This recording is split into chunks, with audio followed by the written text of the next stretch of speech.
হরে কৃষ্ণ কৃষ্ণ কৃষ্ণ হরে হরে। তো ভক্তবৃন্দগণ, আজকের ভিডিওটি রয়েছে 2026 সালের 25শে জুলাই শনিবার এই দেবশয়ন বা শয়নী একাদশী ব্রতটি পালন করেছিলাম। আর এই শয়নী একাদশীর পরবর্তী একাদশীর নাম হচ্ছে কামিকা একাদশী। যেহেতু কামিকা একাদশী গুরুত্ব এতটাই বিশাল যে স্বয়ং সৃষ্টিকর্তা ব্রহ্মা দেবর্ষি নারদের কাছে এর সম্পূর্ণ মহিমা বর্ণনা করে শেষ করতে পারেনি। বিশেষ করে মনে রাখবেন, যে সকল ভক্তরা শয়ন একাদশী ব্রতটি পালন করেছিলেন তারা অবশ্যই এর পরবর্তী একাদশীর নাম হচ্ছে কামিকা একাদশী। এই কামিকা একাদশী কবে ব্রতটি পালন করবেন 2026-এ এবং এই ব্রতের পালন কখন করতে হবে সেই বিষয়ে আপনাদেরকে তুলে ধরা হবে। তার আগে অবশ্যই জানবেন কামিকা একাদশীর মূল তাৎপর্য এবং গুরুত্ব কী রয়েছে, যেটি জানলে অবশ্যই আপনার ব্রত করার ইচ্ছে আরও দ্বিগুণ বেড়ে যাবে। এইভাবে ব্রত পালন করলে অবশ্যই আপনাদের কামিকা একাদশীর ব্রতটি পূর্ণ ফল লাভ করতে পারবেন। তা অবশ্যই মনোযোগভাবে শ্রবণ করবেন। আপনার জীবন কি এমন কোনো সমস্যা আছে যা কিছুতেই পিছু ছাড়ছে না? কঠোর পরিশ্রমের পরও কি ভাগ্য আপনার সঙ্গ দিচ্ছে না?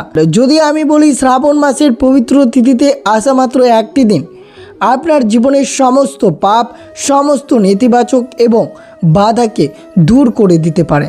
হ্যাঁ, আজ আমরা জানব সেই মহাশক্তিশালী কামিকা একাদশীর সম্পর্কে, যার মহিমা স্বয়ং ভগবান শ্রীকৃষ্ণ ধর্মরাজ যুধিষ্ঠিরকে শুনিয়েছিলেন। তাই ভিডিওটি স্কিপ করবেন না, কারণ আজ এমন কিছু তো আপনারা জানতে চলেছেন যা আপনার জীবন বদলে দিতে পারে। বিশেষ করে মনে রাখবেন, এই কামিকা একাদশী ব্রতটি আপনারা সঠিক নিয়ম এবং সঠিক ভক্তি নিয়ে যদি পালন করতে পারেন এবং সম্পূর্ণ বিধি অনুসারে যদি ব্রতটি পালন করতে পারেন, তবে এই একাদশীর পূর্ণতা লাভ করতে পারবেন আপনারা। শ্রাবণ মাসের কৃষ্ণপক্ষের এই একাদশীকেই বলা হয় কামিকা একাদশী। জানেন কি এর শুরু কোথা থেকে হয়েছিল? মহাভারতে স্বয়ং ধর্মরাজ যুধিষ্ঠির ভগবান শ্রীকৃষ্ণকে জিজ্ঞাসা করেছিলেন, হে মাধব, শ্রাবণ মাসের কৃষ্ণপক্ষের একাদশীর নাম কি এবং এর মহিমা কি? তখন শ্রীকৃষ্ণ মৃদু হেসে উত্তর দিয়েছিলেন, হে রাজন, এই একাদশীর নাম কামিকা একাদশী। যে ব্যক্তি এই দিনে ভগবান শ্রীহরি বা বিষ্ণুর আরাধনা করেন তিনি পৃথিবীর সমস্ত তীর্থ ভ্রমণের সমান পুণ্য লাভ করেন। একটু ভাবুন তো, শুধুমাত্র একটি দিনের ভক্তিভরে উপবাস বা আরাধনা আপনাকে অশ্বমেধ যজ্ঞ করার সমান পুণ্য ফল এনে দিতে পারে। আমাদের দৈনন্দিন জীবনে আমরা জেনে বা না জেনে অনেক ভুল করে ফেলি। মনের অজান্তে হওয়া সেই পাপবোধ আমাদের ভিতর থেকে কুড়ে কুড়ে খায়। কামিকা একাদশী হলো সেই পরম করুণাময়ের কাছে ক্ষমা চাওয়ার সবচেয়ে বড় সূচক। শাস্ত্রে বলা আছে, এই দিনে যে ব্যক্তি ভগবান বিষ্ণুকে তুলসী পাতা নিবেদন করেন তিনি সমস্ত জাগতিক দুঃখ কষ্ট থেকে মুক্ত পান। শুধু তাই নয়, এই ব্রত পালনে পরিবারে আসে সুখ, শান্তি এবং অভাবনীয় সমৃদ্ধি। আপনার আটকে থাকা কাজগুলো যেন জাদুর মতো সম্পূর্ণ হতে শুরু করে। ভিডিওর শুরুতেই আমি আপনাদের একটি গোপনীয় কথার প্রতিশ্রুতি দিয়েছিলাম। সেটি হলো, উপবাস যদি আপনার পক্ষে সম্ভব না হয় তবে এই বিশেষ দিনে শুধু মনের ভক্তি নিয়ে ভগবান বিষ্ণুর নাম জপ করুন এবং কাউকে অন্ন বা বস্ত্র দান করুন। আপনার এই সামান্য নিঃস্বার্থ কাজই কামিকা একাদশীর পূর্ণ ফল আপনার জীবনে এনে আসবে। তাই ভগবান বিষ্ণুর আশীর্বাদ যেন আপনার সবার উপর বর্ষিত হয়। তার আগে অবশ্যই জানবেন এই কামিকা একাদশী 2026 সালে কবে এই ব্রতটি আপনারা পালন করবেন সেই বিষয়ে অবশ্যই আপনাদের সবিস্তারে আলোচনা করা হবে এবং অবশ্যই জানবেন যে এই কামিকা একাদশীর ব্রতের পালন কখন করবেন। সব কিছু বিস্তারিতভাবে আলোচনা করা হবে। তাই ভিডিওটি অবশ্যই শুরু থেকে শেষ পর্যন্ত ভক্তি সহকারে শ্রবণ করবেন। আর চ্যানেলে নতুন হয়ে থাকলে দয়া করে চ্যানেলটিকে সাবস্ক্রাইব করবেন, লাইক করবেন, কমেন্টে ভক্তি, ভালোবাসা, শ্রদ্ধা দিয়ে জয় শ্রীকৃষ্ণের জয় লিখে দিতে ভুলবেন না এই শুভ দিনটিতে। অবশ্যই ভিডিওটি আপনারা শুরু থেকে শেষ পর্যন্ত ভক্তি সহকারে শ্রবণ করুন।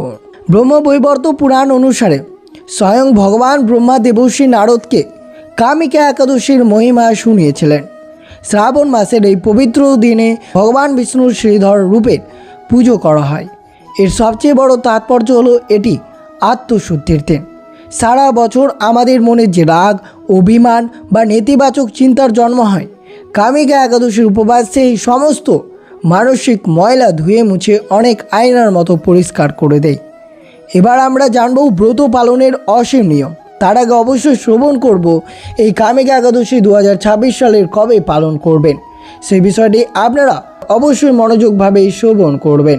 শ্রাবণ মাসের কৃষ্ণপক্ষের একাদশীর নাম হলো কামিকা একাদশী, যেটি শ্রাবণ মাসের কৃষ্ণপক্ষের 11তম দিনে এই কামিকা একাদশীর ব্রতটি পালন করা হয়ে থাকে।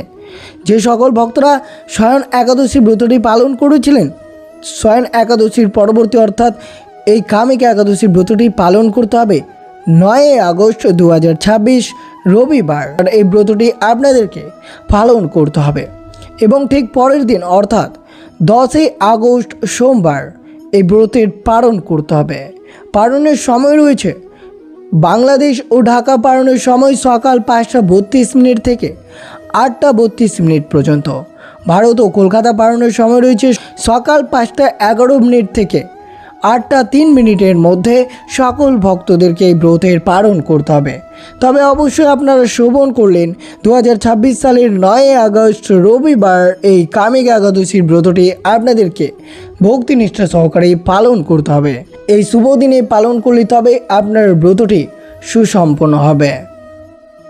এই ব্রত পালনের অসীম লাভ কী লাভ পাওয়া যায়?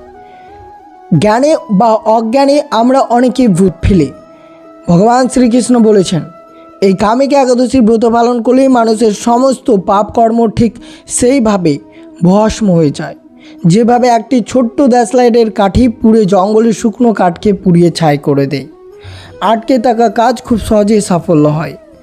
এদিনে ভগবান বিষ্ণুর কাছে শুদ্ধ মনে প্রার্থনা করলে জীবনের সমস্ত বাধা দূর হয়ে যায়, আর্থিক উন্নতি, কর্মক্ষেত্রে নতুন রাস্তা খুলে যায়। আমাদের সবার পক্ষে কি কেদারনাথ, বদ্রীনাথ বা কাশীর মতো তীর্থে যাওয়া সম্ভব হয়? শাস্ত্র বলেছে কামিকা একাদশীর দিন শুধুমাত্র ভগবান বিষ্ণুকে তুলসী পাতা নিবেদন করলে গঙ্গা, কাশী, নৈমিষারণ্য স্নান করার সমান এবং অশ্বমেধ যজ্ঞ করার সমান পুণ্য লাভ পাওয়া যায়। আজকাল মানসিক চাপ, ডিপ্রেশন সবার ঘরে ঘরে। এই ব্রত পালনের ফলে মনের ভেতর এবং এক অদ্ভুত শান্তি নেমে আসে। পরিবারের সদস্যদের মধ্যে কলহ দূর হয়, ভালোবাসা ও সম্প্রীতি বৃদ্ধি পায়। সবশেষে এই কামিকা একাদশী যে সকল ভক্তরা ব্রতটি পালন করবে তাকে আর যমরাজের দর্শন করতে হয় না, তিনি সরাসরি ভগবান বিষ্ণুর পরম ধাম বা বৈকুণ্ঠ স্থান লাভ করেন। বন্ধুরা ভাবুন তো, শুধুমাত্র একদিনে ভক্তি এবং উপবাস আপনার জীবনকে কতটা সুন্দর ও পুণ্যময় করে তুলতে পারে। যদি পুরো দিন উপবাস না করতে পারেন, অন্তত এই দিনে অন্ন গ্রহণ থেকে বিরত থাকুন এবং মিথ্যা কথা বলা থেকে আপনাদেরকে দূরে থাকতে হবে।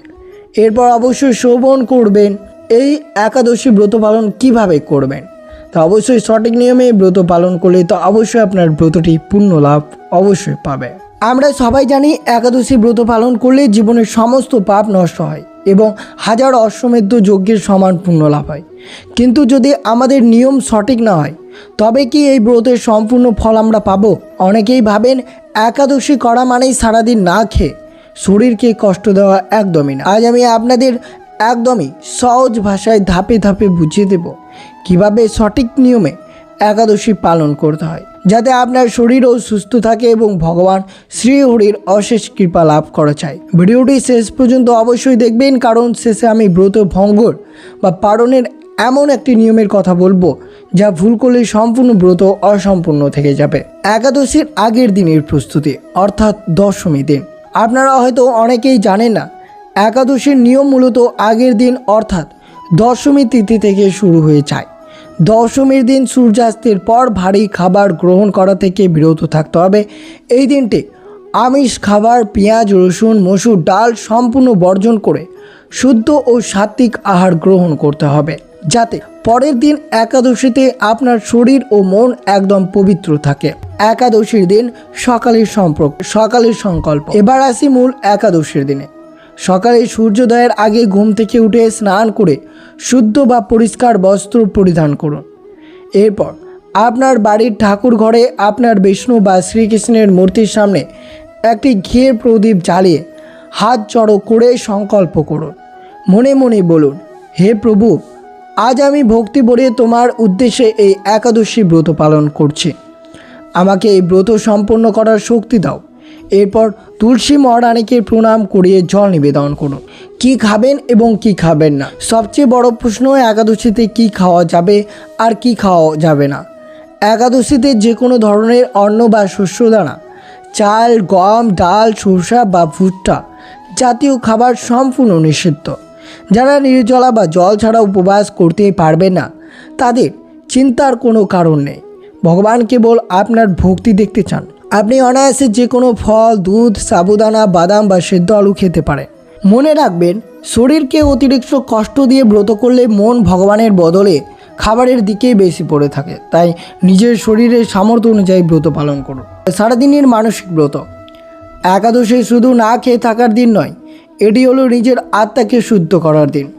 এই দিনটিতে যতটা সম্ভব ভগবানের নাম জপ করুন, ভগবদ গীতা বা ভগবত পাঠ করতে পারেন।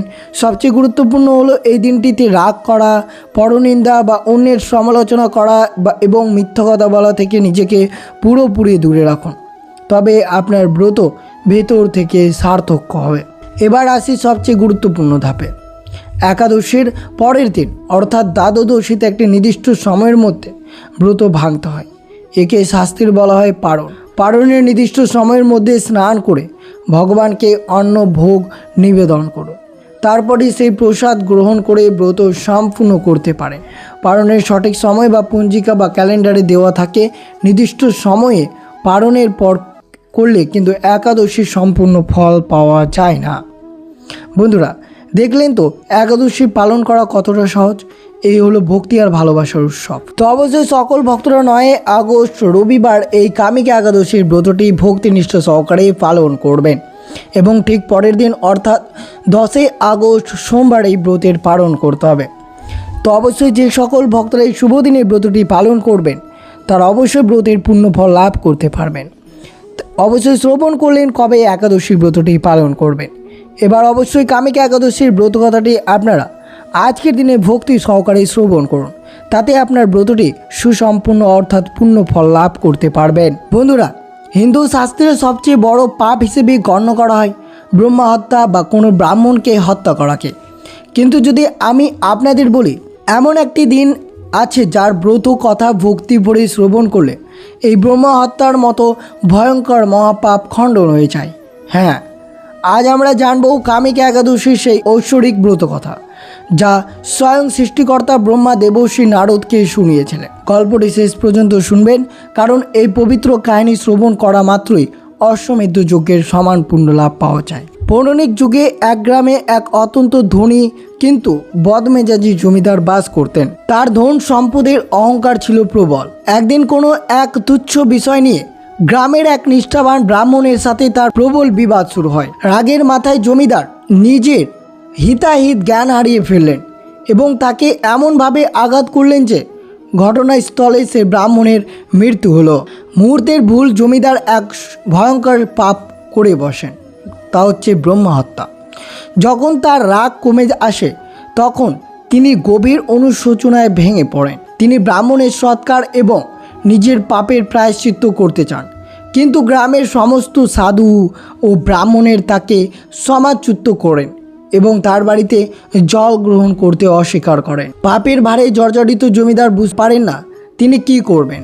রাতের পর রাত তার ঘুম উড়ে যায়। অবশেষে কোনো উপায় না দেখে তিনি এক পরম জ্ঞানী এবং সিদ্ধ সাধুর শরণাপন্ন হন। সাধুর পায়ে পড়ে তিনি কান্নায় ভেঙে পড়েন এবং মুক্তির উপায় জানতে চান। সাধু তাকে শান্ত করে বললেন, হে জমিদার, তুমি যে পাপ করেছো তা অত্যন্ত ভয়ঙ্কর, তবে ভগবান শ্রীহরি পরম দয়ালু। তুমি যদি শ্রাবণ মাসের কৃষ্ণপক্ষের কামিকা একাদশীর ব্রত সম্পূর্ণ ভক্তি ও নিষ্ঠা সাথেই পালন করতে পারো, তবেই তুমি এই মহাপাপ থেকে মুক্ত পাবে। সাধু তাকে ব্রতের সম্পূর্ণ নিয়ম বুঝিয়ে দেয়। সাধুর কথা মতো জমিদার কামিকা একাদশীর দিন সম্পূর্ণ নির্জল উপবাস করেন। সারাদিন তিনি ভগবান বিষ্ণুর রূপের আরাধনা করেন এবং রাত জেগে ঘিয়ের প্রদীপ জ্বালিয়ে হরিনাম সংকীর্তন করেন। তার চোখের জল এবং ব্যাকুল প্রার্থনায় ভগবান শ্রীহরির হৃদয় স্পর্শ করে। সেই রাতেই ভগবান বিষ্ণু জমিদারের স্বপ্নে আবির্ভূত হন। তিনি জমিদারকে আশীর্বাদ করে বললেন, হে বৎস, তোমার ভক্তিপূর্ণ কামিকা একাদশীর ব্রত আমি সন্তুষ্ট। তোমার সমস্ত পাপ ভস্ম হয়ে গেছে, তুমি ক্ষমা লাভ করেছ। এই ব্রতের প্রভাবেই জমিদার তার জীবনের সমস্ত দুঃখ কষ্ট থেকে মুক্ত পান এবং মৃত্যুর পর বৈকুণ্ঠ লাভ করেন। বন্ধুরা, চিন্তা করে দেখুন, যে ব্রত একটি ব্রহ্মহত্যার মতো মহাপাপ মুছে দিতে পারে, সেই ব্রত আমাদের দৈনন্দিন জীবনের ছোট ছোট ভুল ও পাপ মুছে আমাদের জীবন কতটা সুন্দর করে তুলতে পারে। আশা করি এই পবিত্র ব্রতকথা আপনাদের জীবনের আপনাদের হৃদয়কে গভীরভাবে স্পর্শ করেছে। কমেন্ট বক্সে অবশ্যই একবার ভালোবেসে অবশ্যই লিখুন ওম নমো ভগবতে বাসুদেবায় নমঃ। তো এই ছিল ভিডিওটি ভালো লাগলে অবশ্যই চ্যানেলটিকে সাবস্ক্রাইব করবেন, লাইক করবেন, কমেন্টে ভক্তি ভালোবাসা শ্রদ্ধা দিয়ে জয় শ্রীকৃষ্ণের জয় লিখে দিতে ভুলবেন না এবং ভিডিওটি আপনার আত্মীয় ভক্ত বা বন্ধুদের সাথে অবশ্যই শেয়ার করবেন। সুস্থ থাকবেন, সতর্ক থাকবেন। জয় শ্রীকৃষ্ণ। রাধে রাধে।